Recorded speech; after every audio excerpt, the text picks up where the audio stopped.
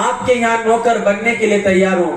تو 12 سال 1-2 دن نہیں بلکہ 12 سال اس بات کی نوکرانی کرتا ہے, اس بات کی دیکھ بھال کرتا ہے. جب 12 سال مکمل ہو جاتا ہے, میرے پیاروں کہنا بہت آسان ہوتا ہے کہ 12 دن ہم سے نہیں گزرتا, 12 گھنٹے نہیں گزرتا, 12 سال کسی کی در پہ نوکرانی کرنا, نوکر کی کام کرنا, کہنا بہت آسان ہے, آپ کے لیے سننا بہت آسان ہے, لیکن یہ کوئی معمولی چیز نہیں ہے, بہت بڑی بات ہوتی ہے. تو 12 سال اس بات پہ کام کیا. 12 سال گزرنے کے بعد وہ شیخ موسیٰ رحمت اللہ علیہ اس عمر دراز شخص کے پاس جاتا ہے اور جا کر کہتا ہے کہ آپ نے 2 شرط کہی تھی, پہلا شرط تو پورا ہو گیا, 12 سال میں نے آپ کی بات کی نوکرانی کی ہے, میں نے نوکر کی طرح کی باغوں میں کام کیا ہے, تو آپ میری پہلی شرط تو پورا ہو گیا, اور دوسری شرط کیا وہ جلدی بتاؤ اور میرے گناہوں کو معاف کر دو, مجھے معاف کر دو. اس کے بعد وہ اللہ کے ولی جو 80-90 سال کا عمر دراز وہ کہتا ہے ہاں پہلا شرط تو پورا ہو گیا, میں تمہاری غلطی کو معاف کر دوں گا تب جب میری دوسری شرط تم پورا کرو. کہا کہ آپ کی دوسری شرط کیا ہے؟ کہا کہ میری دوسری شرط یہ ہے کہ میری ایک بیٹی ہے, اس سے تم سے شادی کرنا پڑے گا, اس سے تم سے شادی کرنا پڑے گا. تو یہ شیخ موسیٰ کہتا ہے اگر میں شادی کر لوں معاف کر دو گے؟ کہا کہ ہاں. کہا کہ سن تو لو, میری جو بیٹی ہے جس سے تم شادی کرنے والے ہو وہ آنکھوں سے اندھی ہے. کہا کہ اچھا, کانوں سے بہری ہے, آنکھوں سے اندھی ہے, کانوں سے بہری ہے, زبان سے گونگی ہے, پیر سے اپاہج ہے, اس سے تم سے شادی کرنا پڑے گا. یعنی میری ایک بیٹی ایسی ہے جو آنکھوں سے اندھی ہے, کانوں سے گونگی ہے, زبان سے گونگی ہے, کانوں سے بہری ہے اور پیر سے اپاہج ہے, اس سے تم سے شادی کرنا پڑے گا تب جا کر میں تمہاری غلطی کو معاف کر دوں گا. تو شیخ موسیٰ رحمت اللہ علیہ اللہ کے ولی نے کہا کوئی بات نہیں, آپ مجھے معاف کر دو گے؟ کہا کہ معاف کر دوں گا. کہا کہ کوئی بات نہیں, پھر شادی کرنے کے لیے میں تیار ہوں. کوئی کرے گا ابھی کے ٹائم میں ایسے لڑکی سے شادی؟ اگر کسی کے ماں باپ رشتہ لے کر جائے اور کہے ارے اندھی تو چھوڑو, اگر تھوڑا سا دوسرا دیکھتا ہے, آنکھ بڑی ایک چھوٹی ہو, تو کہنے کی کون سی مطلب اس سے میری شادی کرا رہے ہو, تو کوئی نہیں تیار ہوگا. تو اس اللہ کے ولی کو کہا گیا کہ آپ شادی کرو گے کس سے؟ آنکھوں سے اندھی, کانوں سے بہری, زبان سے گونگی, پیر سے اپاہج ایسے لڑکی سے آپ کو شادی کرنا پڑے گی. کہا کوئی بات نہیں, شادی کر لوں گا. چلو ان سے شادی ہو جاتے ہیں. اب شادی کے بعد رات کا وقت ہوتا ہے تو بڑے میاں